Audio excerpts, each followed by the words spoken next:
Сентябрь айындагы Комтөр долбоор боюнча Кыргыз өкмөтү менен Центр компаниясынын стратегиялык келишиминин эң маанилүү пункттарынын бири социалдык өнөктөштүк болуп саналат. Бул жетишилген макулдашуу алкагында канадалык инвесторлор тарабынан 14 октябрда Кыргызстандын онкологиялык кызматын өнүктүрүү боюнча фонд түзүлүп, ага Алтын ген компаниясы $10 миллион өлчөмүндө каражат бөлүп берген. Мына ушул иштердин жүрүшү кайсы баскычта, каражат кандай бөлүштүрүлөт жана фонддун ачык айкындыгын кимдер көзөмөлдөйт? Бул тууралуу кенен кийинки материалда.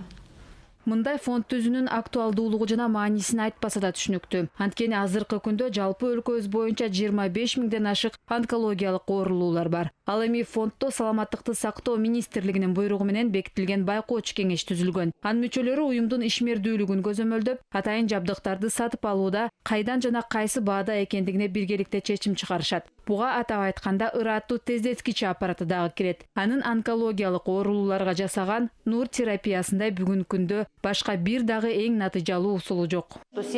Онкологиялык оорулардын 70% негизинен бул аппарат менен жасалчу нур терапиясын алышат. Аппарат толугу менен чогултулган. Азыр биз радиоактив булагынын агымын күтүп жатабыз. Нурлануу агымы аркылуу аппарат иштей баштайт. Адистер мындан тышкары биринчи кезекте сатып алуучу өтө зарыл болгон заманбап медициналык аппараттардын тизмесин түзүшкөн. Кроме этого, биз мындан тышкары үстүңкү шишиктерди, рентген терапия жасоочу жабдыктарды да алууну көздөп жатабыз. Ал дагы аз акча эмес. Биз бренд болгон мыктысын алсак дейбиз. Анан МРТ.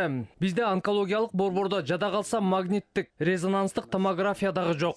Абалды дайыма көзөмөлгө алуу, эң зарыл дары-дармектерди жана атайын жабдыктарды сатып алуу, кыскасы онкологиялык борбордун муктаждыктарын толугу менен камсыздоо бул онкологиялык кызматты колдоо фондунун негизги милдеттеринен болуп саналат. Ал эми фонддун жетекчиси кайрымдуулук уюмунун ишмердүүлүгү ачык айкын болот деп убада берди. Тышкы жана ички аудит тарабынан сыртынан каралат. Бул ачык фонд жана анын милдети кайрымдуулук. Мени борбордун жабдыктарын бардыгын алмаштырууну, кызматтын деңгээлин толугу менен жогорулатууну, анан ичинде бейтаптар менен иштей турган биздин кызматкерлердин билимин жогорулатууну жана кызмат алууга мүмкүнчүлүгү болгон ооруларга жеткиликтүү болушуна жардам берүүнү айткам. Борборубуздагы онкология жана гематология борбору толугу менен оңдоп түзөөдөн өткөндөн кийин жаңыргандыгы байкалып, жакынкы убактарда оң жагына өзгөрө тургандыгына үмүт жаратууда. Азыртадан эле жабдыктардын жарымы жаңыртылды. Индиядан болсо Бабатрон 2 аппарат алынып келди. Ал дээрлик көпчүлүк ооруларды зыянсыздандырууга колдонулат. Фонддун атынан Комтөр Голд компания ишканасына ыраазычылыгыбызды билдирип кетем. Эгер алар болбогондо бул фонд да болбойт эле. Биз буну менен дагы токтоп калбайбыз. Жергиликтүү өндүрүшчүлөр, ишкерлерди жана башка жергиликтүү органдар болобу жардам беребиз дегендердин баардыгын онкологиялык ооруларга гана эмес, жалпы эле саламаттыкты сактоо жана өнүгүүсүнө тартмакчыбыз.